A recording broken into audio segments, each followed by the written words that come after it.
आज आप देखेंगे कि नौकरी की समस्या क्यों बड़ी हो गई है और क्यों ये एक राजनीतिक मुद्दे का रूप ले रहा है।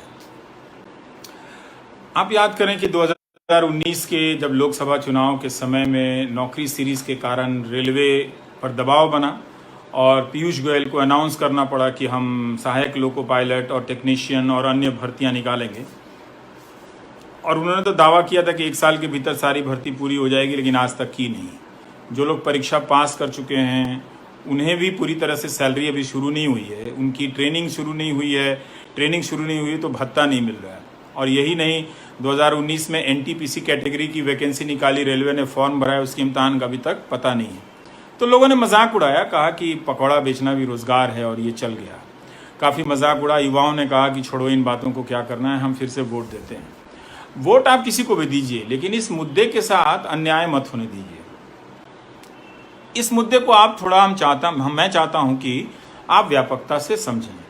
मैं काफ़ी पढ़ता रहता हूं। अभी एक नई किताब आई है, ये संतोष मेहरोत्रा की किताब है, reviving jobs an agenda for growth. ये अर्थशास्त्री लोग हैं, इन्होंने मिल के लिखा है। कई लोगों के इसमें लेख हैं और ये 599 रुपये की किताब है। तो इसको पढ़ते हुए कुछ बातें समझ में आई, लगा कि आपके सामने रखना चाहिए। तो देखिए, 3 तरह की चीज़ें हैं। स्वरोजगार है, सरकारी रोजगार है और प्राइवेट नौकरी है। तो ये कहा जा रहा है कि सरकार सबको नौकरी नहीं दे सकती, आप स्वरोजगार करें। भैया, ये बात आप स्पष्ट रूप से समझ लें कि भारत के लोग वैसे ही स्वरोजगार सबसे ज़्यादा करते हैं। खेती के बाहर जितने भी लोग नौकरी करते हैं या रोजगार करते हैं, उनमें से 99% लोग असंगठित क्षेत्र में हैं। और इस असंगठित क्षेत्र में जितने भी लोग हैं, उनमें से 65% लोग स्वरोजगार करते हैं। तो स्वरोजगार तो आप पहले से भी कर रहे हैं, लेकिन उसकी कमाई बहुत कम है। 10,000 15,000 वेतन पे लोग काम कर रहे हैं। और इसमें भी क्या झटका लगा कि मैन्युफैक्चरिंग सेक्टर और कंस्ट्रक्शन सेक्टर, ये 2 ऐसे सेक्टर हैं असंगठित क्षेत्र के, मुकुट हैं। इनमें बिना कौशल के भी लोगों को काम मिल जाता था। काम बहुत पैसे का नहीं मिलता था, लेकिन 2014 के बाद से हमारा एक्सपोर्ट जो है काफ़ी गिर गया। मैन्युफैक्चरिंग में निवेश कम हो गया, क्योंकि जो बाहर की कंपनियां थी उन्हें क्वालिटी नौजवान नहीं मिल रहे थे, तो वो यहाँ अच्छी चीज़ें बनाने नहीं आई। तो मैन्युफैक्चरिंग सेक्टर से आपका रोजगार कम हो गया। कंस्ट्रक्शन, जिसमें बिल्डिंग वगैरह बनती है, इन सब चीज़ों में किरण जी, मैं काश मेरे पास सचिवालय होता तो मैं सबकी समस्याओं का समाधान कर देता, पर मैं पत्रकार ही हूँ, मैं कितनी उम्मीदों को पूरा कर पाऊंगा। तो क्या हुआ कि कंस्ट्रक्शन सेक्टर बैठ गया। आप जानते हैं कि अब इस सेक्टर में ना तो सैलरी है ना नौकरी है। तो ये जो 2 सेक्टर थे जिसमें कम क्वालिटी वाले नौजवानों को काम मिल रहा था, ये बैठ गया। और टेक्सटाइल भी था, वो भी बैठ गया। तो कम क्वालिटी वाला नौजवान कौन है, आप समझिए। ये हमारे ज़िलों के, बक्सर हो या आरा हो या फिर नालंदा हो या जमुई हो या सहरसा हो या बेगूसराय हो, मोतिहारी हो, मुजफ्फरपुर हो, बेतिया हो या दरभंगा हो, इन सब के कॉलेजों से पास किए हुए जो नौजवान थे, उसमें पढ़ाई तो होती नहीं थी। 3 साल का बीए 5 साल में हो रहा था, मज़े में, कोई परवाह नहीं कर रहा था। तो आप क्वालिटी नहीं पढ़ पाए, तो आप क्वालिटी के नौजवान नहीं बन पाए, तो आपको कम पैसे का वेतन मिला। अब आपको 10,000 या 15,000 रुपए का वेतन मिलेगा। असंगठित क्षेत्र में ज्यादातर लोग इसी प्रकार के वेतन में काम करते हैं। अगर आप सिर्फ कई साल आप 15,000 के वेतन पे काम करेंगे, तो आप काम करते हुए भी गरीब होंगे, और दूसरा, काम नहीं मिलेगा तो भी आप गरीब होंगे। तो बड़ा हिस्सा भारत में की आबादी का बड़ा हिस्सा, जिसे के पास काम नहीं है और जिसके पास काम है, वो गरीब हो रहा है। तो इस किताब में एक बात बड़ी अच्छी लगी मुझे। इसमें कहा गया है कि भारत के पास डेमोग्राफिक डिविडेंड है। ये प्रधानमंत्री भी 2014 से कहते हैं कि हमारी आबादी का बड़ा हिस्सा 65% 35 साल से कम उम्र के लोगों का है। इनका कहना है कि इसका लाभ, ये मौका किसी देश की जिंदगी में बहुत मुश्किल से आता है, एक बार आता है। इसका लाभ हम उठा रहे थे, लेकिन अब जब बेरोजगारी आई, अर्थव्यवस्था नोटबंदी के बाद से चौपट होनी शुरू हुई, तो लोगों के रोजगार कम हो गए, और जो 10 से 12 हजार कभी धीरे धीरे सैलरी बढ़ती थी, वो भी संभावना समाप्त हो गई। तो अब आप भारत की आबादी, जिसे हम डेमोग्राफिक डिविडेंड कहते हैं, जिससे हमें लाभ मिलना था, उसको लाभ का मतलब क्या हुआ? उसको काम मिलेगा, वो अच्छा कमाएगा और कुछ बचत करते हुए बुढ़ापे की तरफ जाएगा। तो इस किताब में कहा गया है कि अब भारत के पास जो डेमोग्राफिक डिविडेंड है वो 2040 में समाप्त होगा। सिर्फ 20 साल बच गए हैं। अगर हमने नौकरी की संभावनाओं को बेहतर नहीं किया तो हमारी जो इस वक्त की आबादी है वो बेरोजगारी के दौर से बुढ़ापे में प्रवेश करेगी। दो तरह से, जिसके पास काम नहीं है और जिसके पास काम है उसके पास सैलरी कम है। सैलरी कम है, उसके पास सामाजिक सुरक्षा कम है। सामाजिक सुरक्षा कम है, आप जानते हैं कि भारत में सिर्फ 10% लोगों के पास बीमा है। असर क्या होगा? अगर आप बीमार पड़ जाएंगे तो जो भी आपके अकाउंट में 40,000 50,000 रुपए होगा और साथ में कर्ज आ जाएगा, पैसा उड़ जाएगा। तो आप गरीबी रेखा से नीचे जाएंगे या उतना ही अमीर हो पैसा आएगा कि आप जी सकें। इसलिए बहुत बड़ी आबादी को काम मिलने के बाद भी भारत में आर्थिक असमानता बढ़ी है, क्योंकि आपको काम नहीं मिला। तो इनका कहना है कि जब तक क्वालिटी का एजुकेशन नहीं होगा, जो आपको नहीं मिला, तो आपको अच्छी सैलरी का काम नहीं मिलेगा और आप जो काम करने जाएंगे उसको बहुत अच्छा नहीं बना पाएंगे। आपका आत्मविश्वास कमजोर होगा, आपका हुनर खराब होगा। अब इन्होंने स्किल इंडिया चलाया, लेकिन एजुकेटेड इंडिया नहीं चलाया। क्यों? क्योंकि उसके लिए सारे कॉलेजों में मास्टर रखने पड़ते, अच्छे मास्टर रखने पड़ते। तो आप क्वालिटी के छात्र बनते तो अच्छी नौकरी करते, अपनी भी, और ऐसा कुछ करते कि और लोगों को भी नौकरी देते। स्वरोजगार आप अभी भी आप कर रहे हैं, ऐसी बात नहीं कि आप नहीं कर रहे हैं। अब ये देखिए, किसी ने लिखा, अनुराग ने, कि बिहार एसएससी में 6 साल से पेंडिंग है। ये मजाक नहीं है क्या? क्या समझ रखा है लोगों ने इस देश के नौजवानों को? ये मजाक हो रहा है आपके साथ। तो आपका एजुकेशन खराब हुआ, आप खराब क्वालिटी के नौजवान बने, आप कोचिंग में भटकते रहे मामूली बीए पास करने के लिए, कॉलेज में महंगी फीस दी, लेकिन वहां पढ़ाई नहीं हुई, कोचिंग में दोबारा पैसा दिया आपने। दुनिया के किसी देश में ऐसा नहीं होता है, किसी देश में नहीं होता। पढ़ाई का स्तर बहुत अच्छा होना चाहिए था, जो इन्होंने आज भी नहीं सोचते। इन्हें लगता है कि व्हाट्सएप यूनिवर्सिटी में कुछ मुसलमान, कुछ पाकिस्तान का भेज दो, कुछ चीन का भेज दो, हमारा नौजवान उसी में टहल टहल के समाप्त हो जाएगा। जाति धर्म से बड़ा क्या हो सकता है? वो उसकी पहचान के लिए जान दे देगा, लेकिन रोजगार की बात नहीं करेगा। आप मत करो। तो आपको खराब क्वालिटी का नौजवान बनाया गया। सरकारी क्षेत्र में नौकरियां बंद कर दी गई, प्राइवेट सेक्टर में नौकरियों की संभावना समाप्त हो गई। तो बेरोजगारी बढ़नी थी। सरकार जो भर्तियां निकाल रही थी वो सिर्फ 4th ग्रेड की भर्तियां निकाल रही थी। तो इसीलिए आप देखेंगे कि वो नौकरी जिसकी 4th ग्रेड की सैलरी चूंकि 20,000 25,000 थी, और प्राइवेट सेक्टर में जहां वो 12,000 पे काम कर रहा था, इंजीनियर होते हुए भी, मैनेजमेंट की डिग्री लेते हुए भी, जाहिर है वो चपरासी की नौकरी के लिए अप्लाई करेगा। इसलिए वहां पर भीड़ थी, भगदड़ थी। अब आप देखें कि 2014 के बाद से यूपीएससी में आईएएस आईपीएस के भी पदों की संख्या में गिरावट आई है। सरकारी जो बी ग्रेड की नौकरियां थीं, एसएससी, राज्यों में आयोग की परीक्षाएं थीं, उनकी परीक्षाएं रोक दी गई। 2017 में कई महीने तक नौकरी सीरीज चलाने के बाद एसएससी की पुरानी परीक्षाओं के रिजल्ट आए। लोकसभा चुनाव में इसे पकौड़ा तलने को रोजगार कह दिया गया, उसके बाद खत्म हो गया। उद्योग का विकेंद्रीकरण है सर, आप समझिए जरा ढंग से। बीच में आप कोई भी आइडिया मत डालिए कि उद्योग का विकेंद्रीकरण हो जाएगा तो हो जाएगा। ऐसे नहीं होता है। जहां केंद्रीकरण है वहां क्या नौकरी मिल रही है? वहां मशीनीकरण के कारण नौकरी कम हो गई, बिजनेस ठप हो गया, इकोनॉमी बैठ गई, तो उन लोगों ने निवेश करना बंद कर दिया।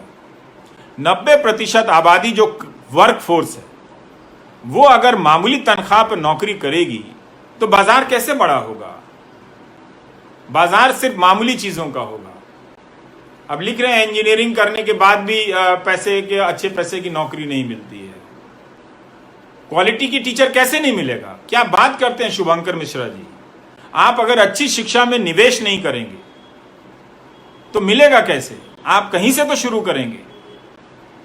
आप अभी भी नहीं कर रहे हैं। बिल्कुल है, आप क्वालिटी के टीचर हो सकते हैं। सरकारों का बजट, अभी नीतीश कुमार कह रहे हैं कि 24,000 से, अरे भाई सुजीत जी, मेरे अब्बू डीएम नहीं थे तो क्या हुआ, ये पूछने का तरीका नहीं होता है। मैं यहां महत्वपूर्ण नहीं हूं। ये व्हाट्सएप यूनिवर्सिटी के चक्कर से निकलिए। मैं यही समझाने के लिए दोबारा लाइव कर रहा हूं। पहले वाले में कैमरा थोड़ा उल्टा हो गया था। अभी देखिए, जस्टिस फॉर रेलवे अप्रेंटिस मांग रहे हैं, तो जो आपने वैकेंसी निकाली है उसकी नौकरी तो देंगे। ये डीएम थे ये कहकर आप किसका मजाक उड़ा रहे हैं? किसका? ये यही युवाओं को बांटा जा रहा है। ये बात आपको समझने की जरूरत है। सरकार हर काम शिक्षकों पर लाद दे रही है, ये योजना वो योजना। इसका मतलब 50 योजनाओं के लिए काम है उसके पास, और वो सिर्फ टीचर से करा रही है। यही चीज बैंक में हो रहा है कि वो बैंकिंग का काम छोड़ के बीमा बेच रहा है, और बीमा कंपनी जो है वो बीमा क्षेत्र में रोजगार नहीं दे रही है, वो अपना मुनाफा बड़े लेवल पे बना रही है। समझिए इस बात को। इसलिए आप समझिए कि ये नौकरियां कम की गई हैं। सरकार ने नौकरी नहीं रखी, पेंशन बंद कर दिया कि वो पैसा बचेगा तो बड़े उद्योगपतियों को दिया जाएगा। जब सरकार आपको नौकरी नहीं देगी, आपको ताने दे रही है कि आप डीएम बनने वाले थे, तो फिर उद्योगपतियों के चौपट हुए धंधे को बचाने का काम सरकार का होना चाहिए, वो भी कई लाख करोड़ देकर। ये तो आप समझेंगे तो वो कई लाख करोड़ रुपया आप 10 उद्योगपति 100 उद्योगपति के चौपट धंधे को बचाने में आप लगा रहे हैं, उससे आप लोगों को नौकरी दीजिए। और जब आप कॉन्ट्रैक्ट की नौकरी पैदा कर रहे हैं सिर्फ इसीलिए कि लोगों को कई तरह की सामाजिक सुरक्षा की चीजें नहीं देनी होगी, तो ठेकेदार तो सरकार से 15,000 रुपए के हिसाब से कर्मचारी का पैसा लेता है और कर्मचारी को रखता है 6,000 पे। तो सरकार ही रखे, कम से कम 6,000 की जगह 15,000 तो मिलेगा। तो 3 चीजें कनेक्ट हैं, एक आपका एजुकेशन, एक अच्छी क्वालिटी की शिक्षा, और दूसरा इन दोनों से निकले हुए अच्छे क्वालिटी के स्टूडेंट, इंजीनियर। अब तो सॉफ्टवेयर कंपनी वाले बयान दे देते हैं कि 90% इंजीनियर नौकरी देने लायक नहीं है। क्यों भाई? उनसे पैसा तो आपने पूरा लिया, 4 साल उनके जीवन का लिया, अब आप कह रहे हैं कि नौकरी देने लायक नहीं है। तो फिर उस कॉलेज को बंद करना चाहिए था, उस कॉलेज से पैसा वापस करवाना चाहिए था कि कैसे आपने कह दिया। इसलिए काम करने के हालात खराब किए जा रहे हैं, और इसीलिए ज्यादातर लोग बेरोजगार हुए। जिनके पास रोजगार है उसके पास पैसा नहीं है। ये बात आप समझिए। नौकरी के मसले का मजाक उड़ाने का समय नहीं है। एक बार उड़ चुका। कई लोग कहते हैं कि बिहार में भी ये मुद्दा हार जाएगा। हार जाए, मुझे उससे कोई फर्क नहीं पड़ता। 2017 में जब मैंने नौकरी सीरीज शुरू की थी, पता भी नहीं था कि बिहार में ये मुद्दा बन जाएगा, पता भी नहीं था कि मध्य प्रदेश में ये मुद्दा बनेगा और छत्तीसगढ़ में भी बनेगा। इसमें आप सभी सरकारों की कड़ी परीक्षा लीजिए। ये झुंझुना बांटा जा रहा है कि ईडब्ल्यूएस, कमजोर रूप से आर्थिक तबके के लोगों को हमने आरक्षण दे दिया। नौकरी तो दे नहीं रहे हैं आप, नौकरी क्या दी? और ईडब्ल्यूएस को भी सर्टिफिकेट मिलने में 100 दिक्कतें आती हैं, रोज मुझे लिखते हैं वो लोग। तो इसलिए आपके पास जो पैसा है, आपके पिताजी के पास, एक अच्छा कॉलेज ना होने के कारण वो कोचिंग पे खर्च कर रहे हैं, और बीमार पड़ गए तो बीमारी पे खर्च करके कंगाल हो जा रहे हैं लोग। इसलिए आपके पिताजी की पीढ़ी का जो भी पैसा उनके पास आता, लाभ मिलता आपके परिवार को, आपको नहीं मिल रहा है, और आप अच्छा पैसा नहीं कमा पा रहे हैं, तो आप अगली पीढ़ी को नहीं देंगे। इसलिए इस किताब की बात सही है कि 2040 में जब हम प्रवेश करेंगे तो हम बेरोजगारी से बुढ़ापे की तरफ जाएंगे। चीन की तरह नहीं कि चीन ने इसी दौर को 9 से 10% की जीडीपी में वो ले गया, जिससे उसके जवानी को, उसके नौजवानों को अच्छा काम मिला, अच्छा पैसा मिला, और वो फिर वो एजिंग में चले गए यूरोप की तरफ। भारत के पास जब ये मौका आया तो नौजवान गरीब होते हुए वहां पर बेरोजगारी और बुढ़ापे की तरफ जाएंगे तो बहुत तकलीफ होगी। इस बात को आप समझिए। इसलिए नौकरी का मुद्दा सिर्फ सरकारी नौकरी का मुद्दा नहीं है, सरकार को नौकरी देनी चाहिए। जब सरकार का बजट 24,000 से 2 लाख करोड़ का हुआ है, जैसा कि नीतीश कुमार कहते हैं, तो उसका काम भी बढ़ा होगा, और काम बढ़ा है तो उन्हें अच्छी नौकरी देनी चाहिए। जब खुद विधायक लोग पेंशन लेते हैं और आपको पेंशन नहीं देते हैं, बहुत सारे लोग जो रिटायर हुए हैं आपके रिश्तेदारों में, आप पता कीजिए उनकी स्थिति बहुत खराब है। बच्चा अच्छा होगा तो, लेकिन उसके पास अपने जीवन के लिए भी वो कम कमा रहा है, तो माँ बाप की देखभाल कैसे कर पाएगा? कई बार नियत होते हुए भी वो नहीं कर पाता है और लोग बीमारी से परेशान हैं। आपको ये बात समझनी है। ये जो व्हाट्सएप यूनिवर्सिटी आती है, चुनाव के समय आ जाता है, मेरा चेहरा बदल दिया जाता है और ये सब चलता है, आप मेरा मजाक उड़ाइए, मुझे गालियां दीजिए। इतनी बड़ी सरकार, इतना बड़ा आईटी सेल अगर किसी के पीछे लग जाएगा तो लोग, मैं चाहूंगा भी तो भी लोग मेरे बारे में उल्टा सोचेंगे। आप सोचते रहिए, लेकिन आपकी जिंदगी को लंबे समय के लिए जो बर्बाद किया गया है वो बात बहुत ज्यादा सही है। इससे आप बच नहीं सकते। आपकी जिंदगी, अब जो अर्थव्यवस्था चौपट हुई है, अब अगले 10 साल में भी कुछ नहीं होने वाला है। बहुत सामान्य धक्का खाते हुए चीजें बढ़ेंगी। अब तो लोगों की सैलरियां कम हो गई। नवनीत जी ठीक लिख रहे हैं कि लंदन में रहते हैं और हेल्थ सिस्टम को और एजुकेशन सिस्टम को खत्म होते हुए देखना कितना दर्दनाक है, क्योंकि डॉक्टर नहीं है और टेक्नीशियन स्टाफ नहीं है। फार्मासिस्ट की भर्ती बंद हो गई है। आप बताइए नवनीत जी, आप लंदन के जो नेशनल हेल्थ सर्विसेज है, सिस्टम है, उसमें बिना फार्मासिस्ट की डॉक्टरों की कोई मीटिंग आपने देखी है, सुनी है? भारत में है ही नहीं। डॉक्टर को हटा दिया गया। तो एक सामाजिक रूप से ये बेरोजगार बना रहे हैं। चूंकि इनको पता है कि नौजवान ये सवाल आज ना कल पूछेगा, इसीलिए जब भी चुनाव आता है व्यापक पैमाने पे मुसलमान, पाकिस्तान, ये चलने लगता है। अगर यहां नहीं पैदा होता है, 2-4 लोगों को पकड़ के लाया जाता है, उनसे बयान दिलवाया जाता है, फिर कहा जाता है आप इस पे नहीं बोल रहे हैं, उस पे नहीं बोल रहे हैं। अरे भाई, हम मान लीजिए हम सब पे नहीं बोल रहे हैं, आप नौकरी पे क्यों नहीं बोल रहे हैं जो सबका मुद्दा है? ठीक बोल रहे हैं सुनोरिया साहब कि एनपीएस का सेशन अलग से कर लिया। मैंने तो अभी किया, इसके पहले बताया तो कि एमपी लोग 4-4 पेंशन ले रहा है और आपसे हमसे कह रहा है कि बाजार में निवेश कर दो।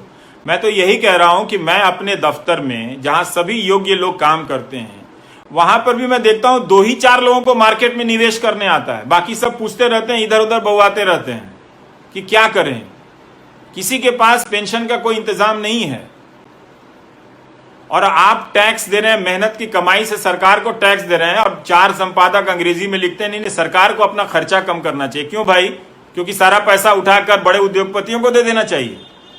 आप 100 उद्योगपतियों का धंधा चला रहे हैं जनता के टैक्स के पैसे से, और जनता को आप पैसा कुछ नहीं दे रहे हैं। और आपने एक नया तरीका सुना है कि किसी को जनधन अकाउंट में 500 रुपया दे दो।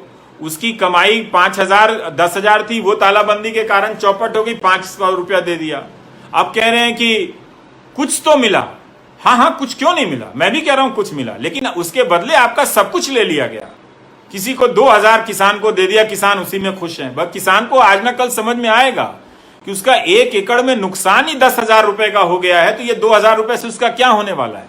आप यूनिवर्सल बेसिक इनकम दीजिए, आप सबको 10-10 हजार रुपए दीजिए। अमेरिका ने लोगों को कितने पैसे दिए जिनकी नौकरियां गई? फूल सिंह जी कहते हैं समझ में नहीं आता कैसे करें। इसमें समझने की बात है।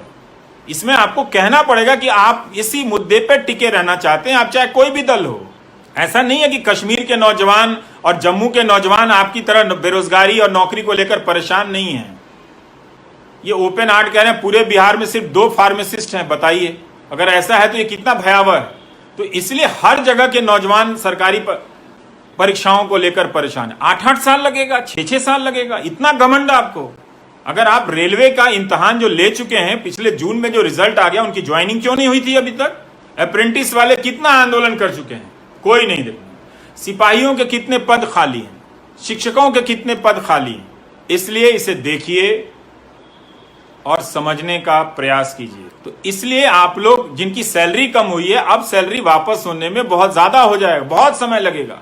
तो हमारी जिंदगी बर्बाद हो रही है, बर्बाद की जा रही है धर्म से जोड़कर। इस धर्म को कोई खतरा नहीं है, आपकी जिंदगी को खतरा है इस धर्म की राजनीति से। ये बात आप समझें। हर चुनाव में ये भय क्यों पैदा किया जाता है? फिर आप एक ईमानदार पुलिस व्यवस्था, जांच व्यवस्था क्यों नहीं बनाते हैं? फिर क्यों ये आप काम करते हैं कि इलाहाबाद हाईकोर्ट को कहना पड़ता है कि किसी को झूठे आरोप में फंसाकर गौ रक्षा कानून में भर्ती कर दिया जाता है, जेल में बंद कर दिया जाता है? गौ रक्षा के नाम पर आजादी के समय से बड़े बड़े जमींदारों ने, लोगों ने लाखों एकड़ जमीनें दान दी कि हमारी गाय माता अच्छे घास का भोजन करेंगी। उन सारी जमीनों पर कब्जा हो गया है। ग्राम प्रधानों में भी, ग्राम सभाओं की जमीन पर भी, चारागाह की जमीन पर कब्जा हो गया है। लेकिन इस मसले को लेकर एक धर्म विशेष के खिलाफ अभियान कितना फैलाया जाता है। एक रिपोर्टिंग आपने उस गोदी मीडिया पर देखी है कि एक गांव की चारागाह की जमीन है जिस पर किसी दबंग ने कब्जा कर लिया है, और वही आदमी अपने जिले के मुख्यालय में बैठकर गौ रक्षा की राजनीति करता है। हमारी गौ माताएं, तकलीफ होती है देखकर। दिल्ली का घर फ्लैट का है, वरना पटना में और अपने गांव में हम गाय पालते थे, और हमारे यहां जो सब्जी काटी जाती थी उसको बहुत इज्जत से काटी जाती थी। हम जमीन पर नहीं रखते थे, टोकरी में रखते थे, उसको उठा के गौ माता को पहले खिलाते थे। उसको हरा हरा देख करके उसे हरा कुछ मिला है तो तबीयत खुश हो जाती थी। आज यहां दिल्ली की सड़कों पर आज तक मैं देखता हूं कि गौ माता प्लास्टिक की थैली और कचरे में खा रही है। ये मैंने अपने बचपन में गायों को खाते नहीं देखा था, कभी भी नहीं देखा था। तो गायों के लिए कोई अच्छा ढंग का हुआ? आप जाकर देखें, कुछ गौशालाएं बनाई गई, उसमें भी राजनीति हुई। खाने पे गायों के खाने के लिए नहीं है। हमने तालाबंदी के दौरान दिल्ली में किया था, गौ माताओं को खाने के लिए कुछ नहीं, राजनीति के लिए सब है। कीजिए, आप आंदोलन चलाइए कि गौ रक्षा, गौ के लिए जो चारागाह की जमीन गायों के लिए दी गई थी, उन जमीनों पर कब्जा हटाया जाए। वो राजनीति कीजिए ना। हर बात में मेरा आईटी सेल प्रचार करता है, तरह तरह की चीजें बनाता है। लोग पूछता है आपके खिलाफ वायरल हो रहा है। मैं क्या करूं भाई, एक अदना से पत्रकार के पीछे सरकार लग जाए, इतना बड़ा आईटी सेल लग जाए, पॉलिटिकल पार्टी लग जाए, उसके लाखों समर्थक लग जाएं। मैं जिंदा हूं, यही बहुत है। आप लोगों की दुआ से मैं क्या कर सकता हूं। लेकिन आप जिसे समर्थन देना है उसे दीजिए, लेकिन कहिए कि भाई रोजगार के सवाल पर आइए, बात रोजगार की कीजिए। ये हिंदू मुसलमान के फ्रेम में, ये जाति धर्म के फ्रेम में अब मत रखिए। ईडब्ल्यूएस वाले भी समझ लें, जब सरकारी नौकरी नहीं होगी तो इस आरक्षण का कोई मतलब नहीं है। ये नहीं चलेगा कि 17 सितंबर को नौजवान प्रदर्शन कर रहा है नौकरी के लिए, तो न्यूज चैनल नहीं दिखा रहे हैं। हाँ शेखर गर्ग साहब, मैं किसी क्रांति की आशा नहीं कर रहा हूं। मैं जानता हूं नौजवानों को, ये मेरी बात सुनकर धर्म जाति पर ही वोट देंगे, कहीं भी, किसी भी चुनाव में, मुझे पता है। लेकिन मेरा काम है सही बात कहना। मैं कहूंगा, ये बात आप किसी चुनाव के संदर्भ में नहीं देख सकते। मैं 2017 से अकेला इन सवालों को उठाते आ रहा हूं। आप सब काबिल लोग हैं, आपको खराब एजुकेशन सिस्टम देकर कम काबिल बनाया गया है। किसी ने लिखा है वियतनाम सरकार ने भी 10,000 दिया है सबको, यहां देखिए 500 और 2,000 देकर ही गुणगान गा रहे हैं सब। तो आप करें। शेष नारायण साहब कह रहे हैं नेपाल से हैं, वहां से मेरा न्यूज देखते हैं। नमस्कार शेष नारायण जी, क्या बात है। कोई वियतनाम से, कोई लंदन से और कोई कनाडा से आ गया। उड़न तश्तरी भी जीवी हैं हमारे साथ। खिलाना चाहिए, क्यों नहीं खिलाएंगे गाय को सब्जी भाई। ऐसी व्यवस्था हम कर सकते थे। उसके चारागाह की जमीन ही हम रखते, उसमें हरी हरी घासें होती तो हमारी गाय खा के मजा आ जाता, स्वस्थ दूध मिलता हम सबको। तो इसलिए बहुत सारे नौकरी के सवाल को शिक्षा, स्वास्थ्य, आपके कौशल, अच्छी शिक्षा से जोड़कर देखिए, वरना आप सब बहुत बड़े नुकसान की तरफ बढ़ते चले जा रहे हैं। ये आईटी सेल वाले बदल कर चले जाएंगे, जो आपके व्हाट्सएप में भेजते हैं। आपके व्हाट्सएप में इस तरह की अफवाहें आए तो समझिए कि कोई आपको इसी लायक समझता है। ये आपका अपमान है। आपकी नौकरी के साथ इस दौर में जो 6 साल में मेहनत होनी चाहिए थी वो नहीं की गई। स्वरोजगार किया जा रहा है। जो कहने वाले लोग, उनको पता होना चाहिए कि सबसे ज्यादा लोग स्वरोजगार करते हैं इस देश में। सिर्फ 10% लोग हैं जो फॉर्मल नौकरी पे हैं, जिन्हें सैलरी मिलती है नियमित, अच्छी सैलरी वाले 7 से 10% हैं। पढ़िए इस किताब को, पता चलेगा। और ऐसे बहुत सारे लेख हैं। बेरोजगारी की दर जब 45 साल में सबसे अधिक हुई तो डेटा ही गायब कर दिया गया, अदल बदल के लाया गया, कहा नहीं हमने कुछ पैमाना बदला है। अब 17% बेरोजगारी है। 17-18 में ही centre for monitoring Indian economy ने कहा था कि 1 करोड़ रोजगार कम हो गए। तो लगातार रोजगार कम हो रहे हैं, जो मिल रहे हैं उसमें सैलरियां कम हो गई हैं। क्या आपको अंदाजा है कि किस तरह की तबाही आने वाली है? तो आपके माँ बाप हों, आप हों, जितना नशा आपको धर्म की राजनीति में करना है कर लीजिए। वक्त अब आपको नहीं मिलेगा, वक्त गुजर गया। अब अगला 10 साल हम मामूली तरक्की के लिए भी तरसेंगे जिस हालत में पहुंचा दिए गए हैं। मामूली, राज्यों के पास पैसे नहीं हैं, सैलरियां अब नहीं मिलेंगी समय पर। तो आप देख लीजिए हमारा क्या है, हम तो गाली सुनते रहते हैं, आप सुनाते रहेंगे। तो आप देख लीजिए कि उसमें क्या है। मेरी कोई बड़ी बात नहीं है, मेरी परेशानी कोई बहुत महत्वपूर्ण चीज़ नहीं है, पर मैं बड़े फलक पर देखता हूँ तो ऐसा कोई तबका नहीं मिलता है मुझे जो परेशान नज़र ना आ रहा। आपकी जवानी है साहब, अच्छी नौकरी नहीं मिलेगी। कितने क्वालिटी के लोग हैं। मान मुझे तो 4-5 शिक्षक मिले थे, उन्होंने मेरी ज़िंदगी बदल दी। कैसे बदली? उन्होंने मुझे अच्छी किताबें दी, उन्हें मुझे पढ़ना सिखाया, वरना मैं रट रहा था किताबों को। मैं नहीं समझता था कि मैं ये किताब क्यों पढ़ रहा हूँ।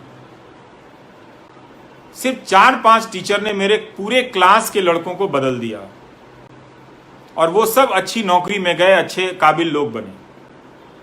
लेकिन आपका गणित भी बहुत अच्छा है, नैसर्गिक रूप से आप बहुत प्रतिभाशाली हैं, बहुत व्यवहारिक चीज़ें आती हैं, लेकिन आपने 3 साल का जो बीए में एडमिशन लिया उसी में आपका कबाड़ा कर दिया गया।